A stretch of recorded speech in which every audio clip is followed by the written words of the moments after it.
అందరికీ praise lord. ఈరోజు దేవుని వాక్యము ధ్యానించుకుందాము. సామెతల గ్రంథము 1వ అధ్యాయము 7వ వచనం.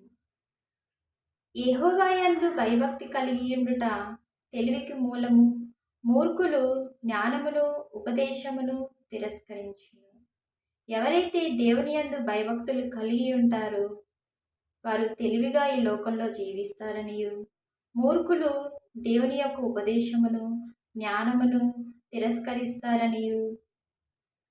సామెతలు 1వ అధ్యాయము 23వ వచనము. నా గద్దింపు విని తిరుగుడి, ఆలకించుడి. నా ఆత్మను మీ మీద కుమ్మరించెదను, నా ఉపదేశమును మీకు తెలిపెదెను. దేవుని యొక్క గద్దింపునకు విని ఆయన తట్టు తిరిగి జీవిస్తారు. వారి మీదికి దేవుని యొక్క ఆత్మ కుమ్మరించబడిననియు, ఆయన యొక్క ఉపదేశమును తెలపబడిననియు. సామెతలు 1వ అధ్యాయము 33వ వచనము.